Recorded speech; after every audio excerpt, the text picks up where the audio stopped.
మీరు కాపు కమ్యూనిటీ, జనసేన మీ కమ్యూనిటీకి చెందిన బలరామకృష్ణ బరిలో దిగింది. మరి కాపు ఓట్లని గంపగుచ్చగా మీకే పడతాయి, అటు పడే అవకాశం ఉంటుంది. మాకు అతనికి కంపారిజన్ అనేది ఎక్కడ రాదు. అసలు నేను ఇక్కడ ఉంటే అతను ఇక్కడ ఉంటాడు. జక్కంపూడి రాజే చాలా మంచివాడు, రాముడు లాంటివాడు. జక్కంపూడి గణేష్ లక్ష్మణుడు లాంటివాడు కాదు. గణేష్ కొంచెం దూకుడుగా ఉంటుంది, కాస్త బాగా మాస్ ఇదిలో ఉంటుంది. భూముల కుంభకోణం మీ నియోజకవర్గంలోనే జరిగినట్టు ఒక కుంభకోణాన్ని మీరు తెర మీదకి తీసుకొచ్చారు. అది మీ మేడకి ఎందుకు చుట్టుకుంది? ఇవన్నీ ఇప్పుడు ఎన్నికలకు ముందే మనం మాట్లాడుకోవడం అనవసరం కదన్నా. సీతానగరం పోలీస్ స్టేషన్లో ఒక వ్యక్తికి శిరోమండనం, జక్కంపూడి గణేష్ దగ్గరుండి శిరోమండనం అంటే జుట్టు తీయించారు అనేది అలిగేషన్. నిండుగుమల్లి ప్రసాద్ బాబు పేరు. డెఫినెట్గా నీకు జరిగినటువంటిది పొరపాటు జరిగింది, ఏ అవసరం ఉన్నా చెప్పని చెప్పాను.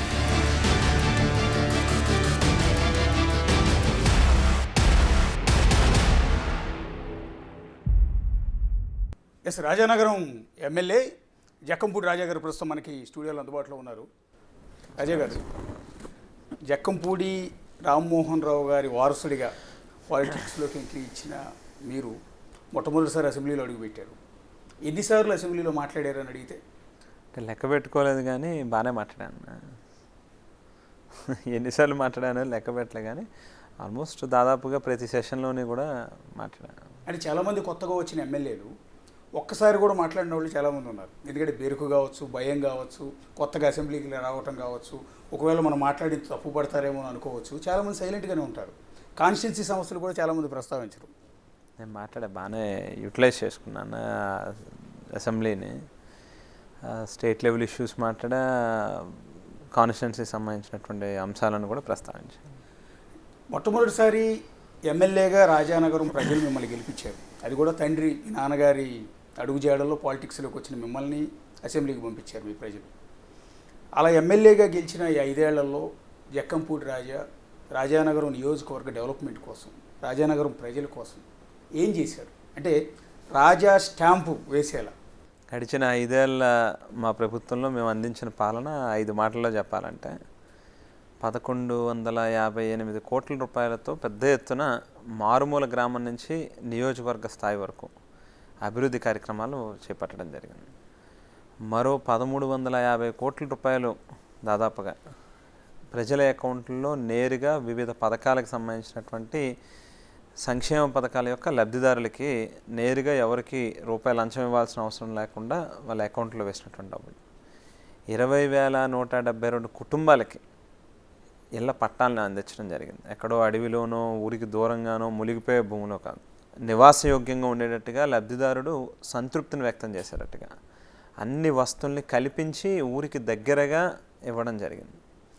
వ్యవసాయానికి పెద్దపీట వేస్తూ రైతు భరోసా కేంద్రాలు, అక్కడే ఒక అగ్రికల్చర్ అసిస్టెంట్ని గ్రామ స్థాయిలోనే నియమించి విత్తనాల నుండి విక్రయాల వరకు అన్ని స్థాయిల్లోని ప్రభుత్వం చేయి పట్టుకుని ముందుకు నడిపించే ఒక సంస్కరణ ప్రభుత్వం తీసుకుని రావడంతో పాటుగా మా నియోజకవర్గానికి ప్రత్యేకించి ఒక అగ్రికల్చర్ మార్కెట్ కమిటీని, దానికి అనుబంధంగా 3 రైతు బజార్లు మంజూరు చేయించడం జరిగింది. ఒకటి ఆల్రెడీ రన్నింగ్లో ఉంది.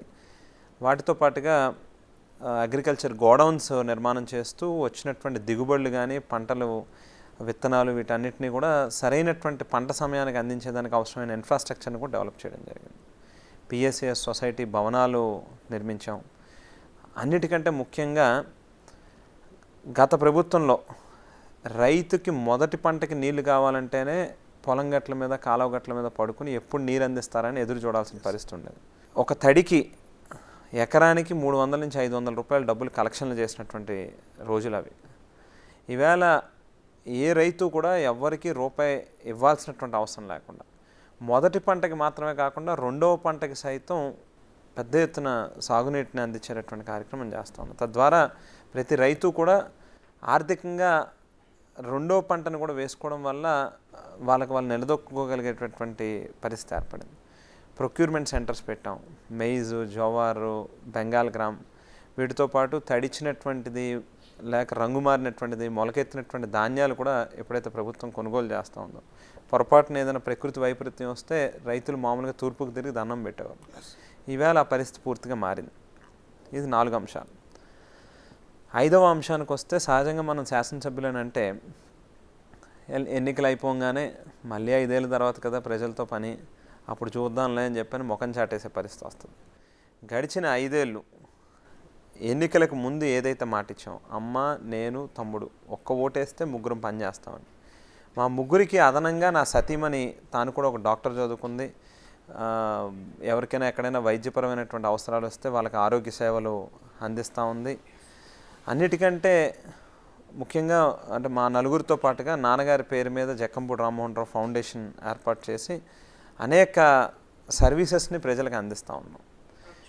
సో వీటితో పాటు కోవిడ్ సందర్భంలో చాలామంది ప్రజాప్రతినిధులు వాళ్ళకేమైనా అంటుకుంటుందేమో, వాళ్ళ ఇంట్లో వాళ్ళకి ఎవరికైనా వస్తుందేమో, ప్రాణహాని ఉంటుందేమో అని భయపడినటువంటి రోజుల్లో మామూలు రోజుల కంటే కూడా ఎక్కువ సమయం వెచ్చించి ప్రజల కోసం పనిచేసాం. ఎక్కడ చిన్న ఆపద వచ్చిందన్నా కూడా తక్షణమే వాళ్ళ పక్షాన్ని నిలబడే కార్యక్రమం చేశాం. వీటితో పాటుగా బహుశా శాసనసభ వ్యవస్థ ఏర్పడిన నాటి నుంచి నేటి వరకు కూడా మనం గమనిస్తే ఏ శాసనసభ్యులు కూడా రాజానగరం నియోజకవర్గంలో ఇవాళ నేను తొక్కినని గడపలు, నేను ప్రజలతో మమేకమైనంతగా డెఫినెట్గా ఇంతకు పూర్వం ఎవరు అయ్యి ఉంటారు. దాదాపు 1,00,000 గడపలు ఉంటే మోర్ దాన్ 75,000 హౌస్ హోల్డ్స్ నేనే స్వయంగా వెళ్ళి ప్రతి డోర్ స్టెప్కి వెళ్ళి వాళ్ళకి అందించినటువంటి పథకాలు ఏంటి, ఇంకా ఏదైనా వాళ్ళ సమస్యలు ఉన్నాయనేది తెలుసుకునే ప్రయత్నం, వాటి పరిష్కారం కోసం కూడా మళ్ళీ కృషి చేయడం జరిగింది. మీరు చెప్తున్న డెవలప్మెంట్ యాక్టివిటీస్ ఇదంతా ఒక ఎత్తు, మీరు మంచి ఎమ్మెల్యే, యంగ్స్టర్, జనాల్లోకి వెళ్తున్నారన్న మంచి పేరు ఎంత ఉందో, మీ ప్రత్యర్థులు మీ మీద చేసే ఆరోపణలు కావచ్చు, దుమ్మెత్తిపోసే అంశాలు కావచ్చు, అదే స్థాయిలో ఉన్నాయి. 50% మంచి అంటూ ఉంటే 50% మిమ్మల్ని ఉద్దేశించి చెడుగా వాళ్ళు చేస్తున్నారు. పర్టికులర్గా మీ బ్రదర్ విషయంలో జక్కంపూడి గణేష్ అంటే, జక్కంపూడి రాజా చాలా మంచివాడు, రాముడు లాంటివాడు, జక్కంపూడి గణేష్ లక్ష్మణుడు లాంటివాడు కాదు అంటూ ఉంటారు. ఏంటి బ్లేడ్ బ్యాచ్ గొడవ? జక్కంపూడి గణేష్ ఏదో బ్లేడ్ బ్యాచ్లు అంటారు, బ్లేడ్ బ్యాచ్ గొడవలు అంటారు. అంటే రాజకీయాల్లో చేతకాని దద్దమ్మలు కొంతమంది డైరెక్ట్గా ఫేస్ చేయలేని పరిస్థితుల్లో ఏదో ఒకటి ఎంచుకుని దాన్ని బురద జల్లే ప్రయత్నం చేస్తే మంచిది కదా అనే ఉద్దేశంతో చేస్తున్నటువంటి ఆరోపణలు తప్పితే మరొకటి కాదు. మిమ్మల్ని అనట్లేదు, యాక్చువల్లీ రాజా మంచివాడే, ఇదంతా కూడా ఏంటంటే గణేష్ విషయంలో మాత్రమే.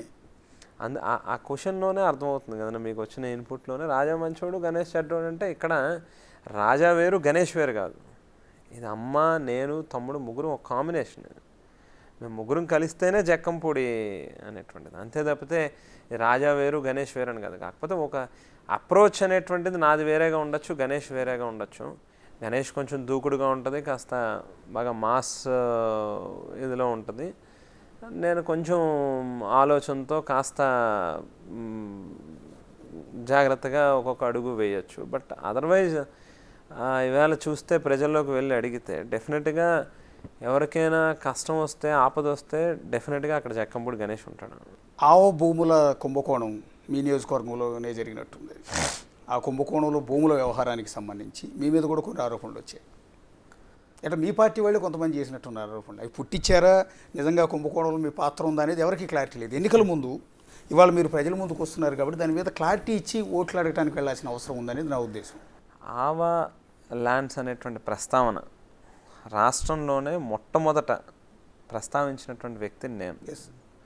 స్థానిక శాసనసభ్యుడిగా అక్కడ ఉన్నటువంటి పరిస్థితులు పూర్తిగా నాకు అవగాహన ఉన్నాయి కాబట్టి పొరపాటు జరుగుతుంది, ఈ పొరపాటుని మనం ఖచ్చితంగా రెక్టిఫై చేసుకోవాల్సిన బాధ్యత మన మీద ఉన్నది అనేటువంటి ఉద్దేశంతోనే అటు అధికారుల్ని ఇటు ప్రభుత్వాన్ని అంటే ముఖ్యమంత్రి గారి వరకు కూడా ఈ అంశాన్ని తీసుకుని వెళ్ళడం జరిగింది. సహజంగా అధికార పార్టీకి సంబంధించినటువంటి శాసనసభ్యులు ఎవరు కూడా ప్రభుత్వంలో జరుగుతూ ఉన్నటువంటి ఒక పనిని వేలెత్తి చూపించేటటువంటి ప్రయత్నం చేయాలి. ఇవాళ జక్కంపూడి రామ్మోహన్ రావు గారి కొడుకుగా ఆయన రాజకీయ పాఠాలు నేర్చుకుని వచ్చినటువంటి వ్యక్తిగా తప్పు అనేటువంటిది ఎక్కడ జరిగినా కూడా ఖచ్చితంగా తప్పు అని చెప్పి చెప్పాల్సినటువంటి అవసరం ఉంది. కాబట్టి నాకు కూడా ముఖ్యమంత్రి గారు జగన్మోహన్ రెడ్డి గారి మీద ఒక ప్రగాఢమైన నమ్మకం ఉంది. తప్పుని వేలెత్తి చూపిస్తే ఖచ్చితంగా ఆయన కూడా ఎక్కడా కూడా ఇది మనల్ని తప్పుగా అనుకునేటటువంటి పరిస్థితి ఉండదు అనేటువంటి నమ్మకంతోనే ఆ వేళ వేలెత్తి చూపించడం జరిగింది. కానీ ఏదైతే మీరు వెలుగులోకి తీసుకొచ్చారో, ప్రభుత్వంలో ఉండి కూడా ప్రజాప్రతినిధిగా ఉండి ఒక కుంభకోణాన్ని మీరు తెర మీదకి తీసుకొచ్చారు, అది మీ మేడకే ఎందుకు చుట్టుకుంది? ఆ మరకు మీకెందుకు అందించారు అండి? నేను నా మెడకి ఎక్కడ చుట్టుకోలేదన్న. మీరు వెళ్ళి ప్రజల్లో అడిగితే ఎక్కడ దేవి కుంభకోణం అని కూడా కాదు. బేసిక్గా ఏంటంటే అక్కడ నీరు ఏదైతే దాదాపు 1000 చదరపు కిలోమీటర్ల నుంచి రంపచోడవరం ప్రాంతం నుంచి వచ్చేటటువంటి నీరంతా కూడా వరద నీరు గోదావరిలోకి వెళ్ళి కలిసే దగ్గర గోదావరి ఫ్లడ్ కూడా హెవీగా ఉన్నటువంటి సందర్భంలో ఇది రివర్స్ వాటర్ వస్తుంది. తద్వారా వెనకాల ఉన్నటువంటి వేల భూములు మునుగుతాయి. ఆ మునిగేటటువంటి భూముల ప్రాంతంలోనే ఈ ఎక్వైర్ చేసినటువంటి ల్యాండ్ కూడా ఉంది అనేటువంటిది మన తాలూకా ఇది. సో ఇక్కడ ఈ అంశాలని ప్రస్తావించింది నేను అనేటువంటిది బహుశా అందరికీ తెలుసు, ఎవరికి కూడా ప్రత్యేకించి చెప్పుకోవాల్సినటువంటి అవసరం లేదు. సో ఆటోమేటిక్గా ఏమవుతుందనంటే ప్రతిపక్ష పార్టీలు ఊరికినే అదే పనిగా దాన్ని కూడా ఏదో ఒకలాగా నెగిటివ్గా, అంటే వాళ్ళకి వాళ్ళ ప్రతిపక్ష పాత్ర వాళ్ళ ఓటు బ్యాంకు పాలిటిక్స్లో ఏ అవకాశం దొరికినా ప్రతిపక్షాల వాళ్ళు అంతే తప్పితే అదర్వైజ్ అది మీరు వెలుగులో తీసుకొచ్చిన దాన్ని మీ మీదకు చుట్టచ్చు, లేకపోతే మీరే మంచి చేయడానికి వెళ్తే మీ మీద బురజల్లే ప్రయత్నాలు సహజంగా పాలిటిక్స్లో జరుగుతాయి. మీ రాజకీయ ఫ్యామిలీ ఎంతో లెగసీ ఉన్న ఫ్యామిలీ నుంచి వచ్చింది, మీకు తెలియదని నేనైతే అనుకోను. మీ మీద పడిన ఇంకో మచ్చ గురించి కూడా ఇక్కడ ప్రస్తావించదలుచుకున్నాను, కొంత మీకు బాధాకరంగా కూడా ఉండొచ్చేమో. సీతానగరం పోలీస్ స్టేషన్లో ఒక వ్యక్తికి శిరోమండనం అంటే జుట్టు తీయించిన, ఒక దళితుడికి జుట్టు తీయించిన ఘటనలో మీ జక్కంపూడి గణేష్ మీ తమ్ముడు, అక్కడ కూడా మీరు లేరు, జక్కంపూడి గణేష్ దగ్గరుండి శిరోమండనం అంటే జుట్టు తీయించారు అనేది అలిగేషన్. అది వచ్చింది కదా, ఆ మచ్చ అయితే మీ కుటుంబానికి ఇబ్బందికరంగానే మారింది కదా.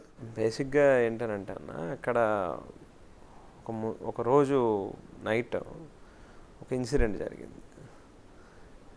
ఆ ఇన్సిడెంట్లో జరిగినటువంటి కేసు ఆధారంగా పోలీస్ డిపార్ట్మెంట్ వాళ్ళు యాక్చువల్గా అక్కడ రెగ్యులర్గా ఉండాల్సినటువంటి ఎస్ఐ సెలవులు, అతన్ని సమ్ రీజన్తో అతన్ని ట్రాన్స్ఫర్ చేశారు. వేరే స్టేషన్కి సంబంధించినటువంటి ఎస్ఐ, నాకు గుర్తుండగా పేరు ఫిరోజ్ ఏదో సమ్ పేరు, ఆయన just for the time being ఆ 1-2 డేస్కి ఇన్ఛార్జ్ కింద వచ్చాడు. నేను ఊర్లో లేను. ఆ సందర్భంలో ప్రసాద్ అనేటువంటి పిల్లోడిని, ఎండుగుమల్లి ప్రసాద్ బాబు పేరు, మునికొడలి విలేజ్, అతన్ని స్టేషన్కి పిలిచి మొత్తం మీద అతన్ని ఏదో ఇన్వెస్టిగేషన్ చేస్తున్నటువంటి సందర్భంలో అతనికి హెయిర్ ఎక్కువ ఉందని మొత్తం మీద స్టేషన్లో ఆ హెయిర్ కట్ చేయించినట్టు బయటకు వచ్చినటువంటి అంశం. ఇది ఒక 1-2 డేస్ లేట్గా మనకు తెలిసింది. తెలిసిన వెంటనే ఇమీడియట్గా రియాక్ట్ అయ్యాం. ప్రసాద్ దగ్గరికి వెళ్ళా, వాళ్ళ ఇంటికి వెళ్ళి వాళ్ళకి సంబంధించినటువంటి కుటుంబ సభ్యులతో మాట్లాడా. ప్రసాద్ హాస్పిటల్లో ఉన్నాడని అంటే కూడా హాస్పిటల్కి కూడా వెళ్ళి పూర్తిగా ఏ అవసరం ఉన్నా కూడా చెప్పు అని చెప్పి మాట్లాడాం. అయితే జనరల్గా అవకాశం దొరికింది కాబట్టి హెయిర్ కట్ చేయడం అనేది కూడా అది పోలీస్ పని కాదు. పోలీసు లా అండ్ ఆర్డర్ని కంట్రోల్ చేయాలి తప్పితే వాళ్ళు హెయిర్ కట్ చేయించడం అనేది కూడా అది బహుశా ఎస్ఐ అయి ఉండొచ్చు, లేకపోతే ఇంకొకరు అయి ఉండొచ్చు, ఎవరైనా కూడా అది వాళ్ళ డ్యూటీ కాదు, అది కూడా తప్పే. సో ఆ ప్రసాద్కి కాన్ఫిడెన్స్ ఇచ్చాం, నీకు ఏ అవసరం ఉన్నా ముఖ్యమంత్రి గారు ఉన్నారు, మా ప్రభుత్వం ఉంది, మేము ఉన్నాం నీతో పాటుగా అని చెబుతూ ఆ సోకాల్డ్ ఎస్ఐని ఇమీడియట్గా సస్పెండ్ చేశారు, అరెస్ట్ చేశారు. సెంట్రల్ జైల్లో అతను కూడా రిమైండ్కి వెళ్ళొచ్చాడు. ఓకే, ఎస్ఐ సస్పెండ్ కూడా కాదు, బహుశా అరెస్ట్ కూడా టర్మినేట్ చేసినట్టున్నారు అతన్ని, నాకు ఎగ్జాక్ట్గా గుర్తులేదు. కానీ మొత్తం చాలా సీరియస్ యాక్షన్ తీసుకోవడం జరిగింది. అరెస్ట్ కూడా చేశారు, సెంట్రల్ జైల్లో రిమైండ్ కూడా వెళ్ళొచ్చు. ఓకే. సో ఇమీడియట్గా గవర్నమెంట్ రియాక్ట్ అయ్యింది. ఎక్కడా కూడా అందులో నాంచుడి ధోరణి కానీ లేకపోతే వేరే ఇంకొక అనుమానానికి తావిచ్చేటటువంటి అవకాశం అనేది జరగలే అక్కడెక్కడా కూడా. మీకెట్లా లింక్ అయింది అది? లింక్ చేశారు. బ్రదర్కి ఎట్లా లింక్ చేశారు? బ్రదర్కి అయితే ఇంకా అసలు సంబంధమే లేదు. ఇంకా నాకు ఇన్సిడెంట్ జరిగిన తర్వాత నేను వెళ్ళే తప్పితే తమ్ముడికి ఏమీ సంబంధం లేదు. సో ఆ పిల్లోడు కూడా పాపం మొత్తం మీద కొంతమందిని నమ్మి వాళ్ళు ఏదైనా చేస్తారేమో అని చెప్పి కొంతమంది చూపించిన బాటలో నడిచాడు అతను. బహుశా మనమైతే తనకి నీకు తప్పు ఏదైనా ఇన్సిడెంట్ జరిగినప్పుడు ఖచ్చితంగా తప్పు అని చెప్పాలి.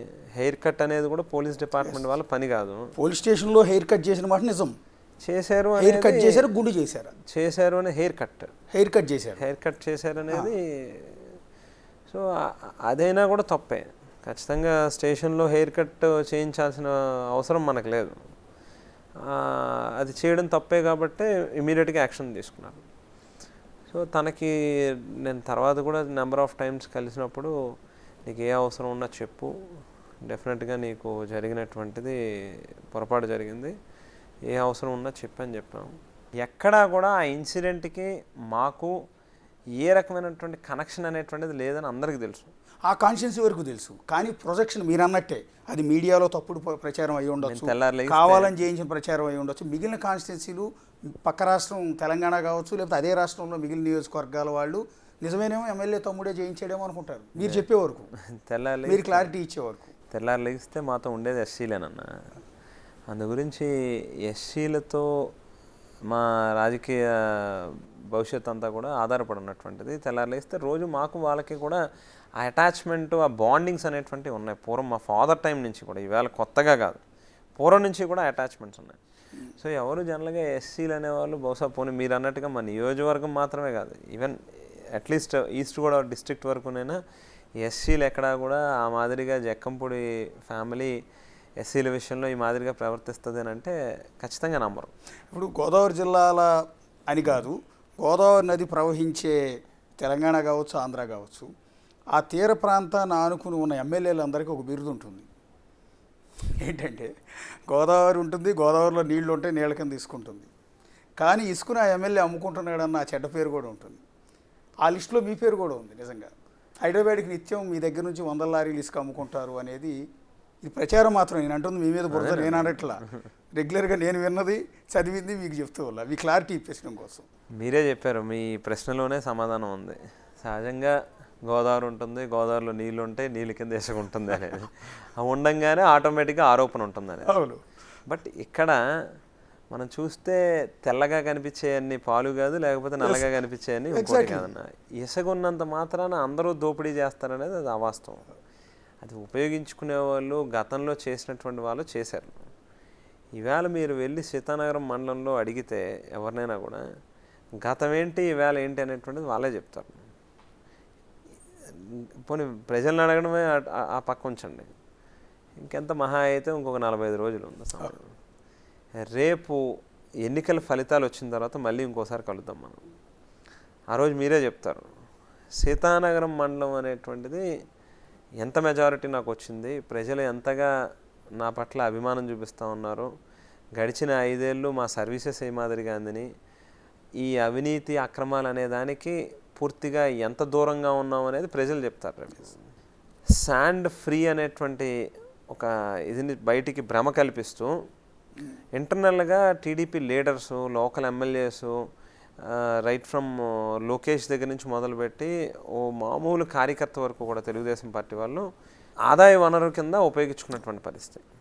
ఈవేళ పూర్తిగా అవుట్సోర్స్ చేసి గవర్నమెంట్కి సంవత్సరానికి 100 కోట్ల రూపాయల ఆదాయం వచ్చేటటువంటి రీతిలో మార్పును తీసుకుని రావడం జరిగింది.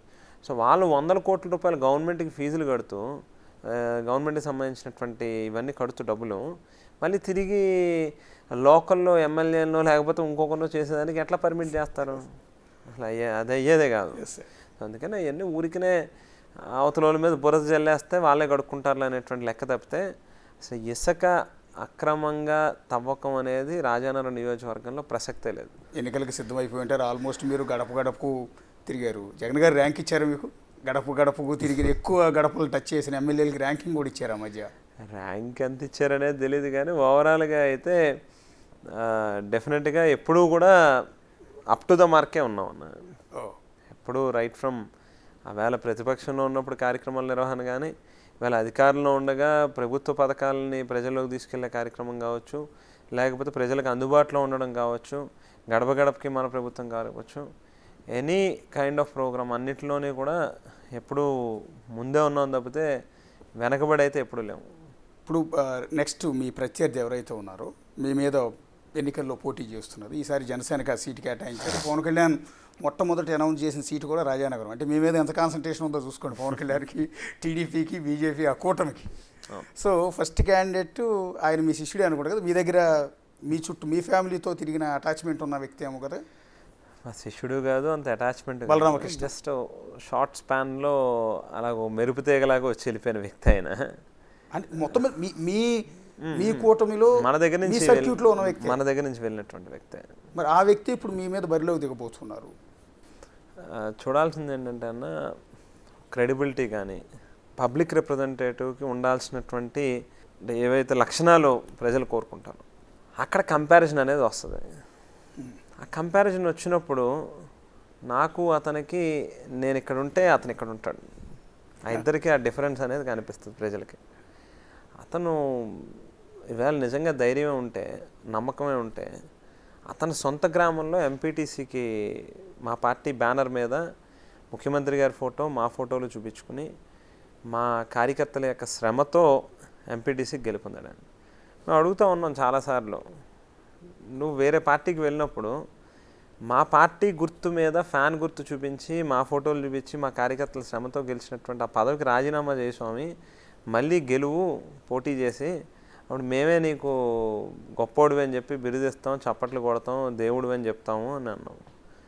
ఎందుకు ఆయన సొంత ఊరిలోనే కనీసం రాజీనామా చేసి పోటీ చేసే ధైర్యం చేయలేదనేది మీరు ఆలోచించాల్సినటువంటి అవసరం ఉంది. కేవలం ఈవేళ సొంత గ్రామంలోనే ఆయనకి పలుకుబడి లేదు, ప్రజల్లో మంచి పేరు లేదు అనేటువంటిది ఆయనకి వాస్తవం తెలుసు కాబట్టే ఆ ధైర్యం చేయలేకపోయాడు ఆయన. ఆ గ్రామంలో ఉన్నటువంటి ప్రజల మీద ఆయనకి నమ్మకం లేదు. ఆయనకి మళ్ళీ ఇంకోసారి ఎంపీటీసీకి పోటీ చేస్తే అవకాశం ఇస్తారనేటువంటి నమ్మకం ఆయనకి లేదు కాబట్టి చేయలేదు. ఇప్పుడు 2014 ఎన్నికల్లో మీ మీద, మీరు కాపు కమ్యూనిటీ, మీ మీద గెలిచిన పెందుర్తి వెంకటేష్ చౌదరి ఓటర్లో చాలా తక్కువ మంది ఉన్నా ఆ రోజు అతని ఈక్వేషన్స్లో అతను గెలిచాడు. ఈసారి ఏకంగా జనసేన మీ కమ్యూనిటీకి చెందిన, అంటే కాపు కులానికి చెందిన బలరామకృష్ణ బరిలోకి దింపింది. మరి కాపు ఓట్లని గంపగుచ్చగా మీకే పడతాయి, అడ్డుపడే అవకాశం ఉంటుంది, అంటే చీలే అవకాశం లేదా అని నా ఉద్దేశం. ఇద్దరు కాపులైనంత మాత్రాన ఇద్దరు సరిదూగే ఇది ఉండదు కదా, క్రెడిబిలిటీ ఉండాలనేది ఇక్కడ ఇంపార్టెంట్.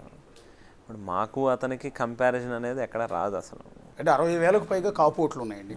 రేపు పొద్దున పవన్ కళ్యాణ్ స్వయంగా వచ్చి 4-5 మీటింగ్లు పెట్టి విపరీతంగా ప్రచారం కూడా చేసే అవకాశం కనిపిస్తుంది. ఎందుకంటే ఫస్ట్ అనౌన్స్ చేసిన సీటు, పైగా ఆ జిల్లా నుంచి పవన్ కళ్యాణ్ కూడా పిఠాపురం నుంచి పోటీ చేస్తున్నారు కాబట్టి, సో కాన్సన్ట్రేషన్ ఎక్కువ ఉంటుంది, టార్గెట్ మీరు ఎక్కువ ఉన్నారు పవన్ కళ్యాణ్కి. ఏం చేసినా పర్లేదన్నా, 4 మీటింగ్లు కాదు 40 మీటింగ్లు పెట్టినా ఇబ్బంది ఏం లేదు. డెఫినెట్గా రాజానగరం నియోజకవర్గం మళ్ళీ మంచి మెజారిటీతో, ఏదో జస్ట్ ఊరికనే బయటపడిపోయామన్నట్టుగా గెలిస్తే అది పెద్ద గెలుపు కాదు. మినిమం అంటే 40-50 వేలు మెజారిటీ వస్తేనే మనం గెలిచినట్టు. దానికి ప్రిపేర్డ్గా ఉన్నాం. ఇప్పుడు మీకును ఆయన మార్గానికి భరత్కి పుల్లబెట్టే ఉద్దేశం కాదు, కానీ ఒక మాట సూటిగానే అడుగుతున్నాం, ఏంటి మీ మధ్య గ్యాప్ ఎందుకనండి? మార్గానికి భరత్కి ఒక వర్గం ఒకే పార్టీలో ఉంటూ, జక్కంపూడిది మరో వర్గం అని విపరీతమైన ప్రచారం మార్కెట్లో స్పెక్యులేషన్ అవుతూ ఉంటుంది, సోషల్ మీడియాలో విపరీతంగా రచ్చ అవుతూ ఉంటుంది. నిజంగా ఉందా గ్యాప్ అనేది? ఎన్నికలు సమయంలో మనం ఎక్కువ ఇంటర్నల్ పాలిటిక్స్ మాట్లాడుకోవడం మంచిది కాదన్న.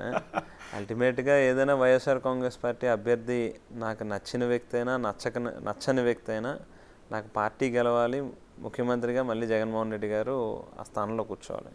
ఈ ఎన్నికల్లో మళ్ళీ గెలిచి మళ్ళీ అసెంబ్లీలో అడుగుపెట్టి రెండోసారి అధ్యక్ష అనగలుగుతానన్న కాన్ఫిడెన్స్ కనిపిస్తుందండి. అయ్యో 45,000-50,000 మెజారిటీ వస్తుందంటే ఇంక మళ్ళీ దానికి కాన్ఫిడెన్స్ ఏంటండి, ఇంకా బాగా స్ట్రాంగ్ కాన్ఫిడెన్స్ అనే చెప్పాలి. ఇక్కడ గెలుపు కాదు ముఖ్యం, మెజారిటీ 100% అంటే ఇక్కడ గెలవటం ఒకటే కాకుండా మళ్ళీ వైఎస్ఆర్ కాంగ్రెస్ పార్టీ ఆధ్వర్యంలో ప్రభుత్వం ఏర్పడితే, ఒకప్పుడు నాన్నగారు మంత్రి, క్యాబినెట్ సీనియర్ మంత్రి, సో అదే ప్లేస్లో నాన్నగారి ప్లేస్లో జక్కంపూడి వారసుడిగా జక్కంపూడి రాజాని కూడా క్యాబినెట్లో మంత్రిగా చూడగలం. ఇవన్నీ ఇప్పుడు ఎన్నికలకు ముందే మనం మాట్లాడుకోవడం అనవసరంగానన్నా. అంటే ఎప్పుడూ జగన్మోహన్ రెడ్డి గారు మనకి సముచితమైన స్థానమే కల్పిస్తూ వచ్చారు. వాళ్ళ తమ్ముడు రీజనల్ యూత్ విభాగానికి సంబంధించిన కోఆర్డినేటర్గా పనిచేస్తూ ఉన్నాడు. నేను తూర్పుగోదావరి జిల్లా వైఎస్ఆర్ కాంగ్రెస్ పార్టీ అధ్యక్షుడిగా ఉన్న, గతంలో కాపు కార్పొరేషన్ చైర్మన్గా పనిచేశాను. అంతకు పూర్వం ఆంధ్రప్రదేశ్ రాష్ట్ర వైఎస్ఆర్ కాంగ్రెస్ పార్టీ యోజన విభాగం అధ్యక్షుడిగా కూడా పనిచేశాను. సో అవకాశాలు అనేది ఎప్పుడు మనం ఇది రావాలి అని చెప్పి పట్టుదలగా పట్టుబట్టింది లేదు. బహుశా ఎవరికైనా కూడా రాజకీయంలో అంచెలంచెలుగా పైకి రావాలనే కోరిక అయితే ఉంటుంది. క్యాబినెట్లో మంత్రిగా ఉంటే ఇంకా కాస్త బాగా మాకు బాగా లబ్ధి చేకూరుతుంది కదా అని ఆశ, స్వార్థం ఉంటుంది ప్రజల్లో. అదే ప్రతి ఒక్కరికి ఉంటుంది అది. 151 మంది ఎమ్మెల్యేలు గెలిచారు వైఎస్ఆర్ కాంగ్రెస్ పార్టీ తరఫున. ప్రతి ఒక్కరికి కూడా నేను మంత్రి అవ్వాలనే ఆలోచన ఉంటుంది. బట్ నిర్ణయం అనేది పార్టీ అధ్యక్షుడిగా, ముఖ్యమంత్రిగా జగన్మోహన్ రెడ్డి గారు తీసుకోవాల్సింది కాబట్టి ఆయన ఏ నిర్ణయం తీసుకున్నా మాకు మంచిదే. ఆయన సరైనటువంటి సమయంలో సరైనటువంటి నిర్ణయం మా విషయంలో తీసుకుంటారో అప్పుడు అంతే తప్పితే దానికోసం ఏదో పెద్దగా మనం ఎక్సర్సైజ్ చేసి వాళ్ళ మంత్రి రావాలి అనేటువంటి ఇదేం లేదు. అది అన్న ఏది చెప్తే అది. ఆల్ ది బెస్ట్ అండి. ఎన్నికలు ప్రిపేర్ అవుతున్నారు. నమస్కారం. ఇది రాజానగరం ఎమ్మెల్యే జక్కంపూడి రాజాతో నేను ఎమ్మెల్యే. మరో నాయకుడితో మరో నియోజకవర్గంలో మళ్ళీ కలుగుతాం. అంతవరకు సైనింగ్ ఆఫ్.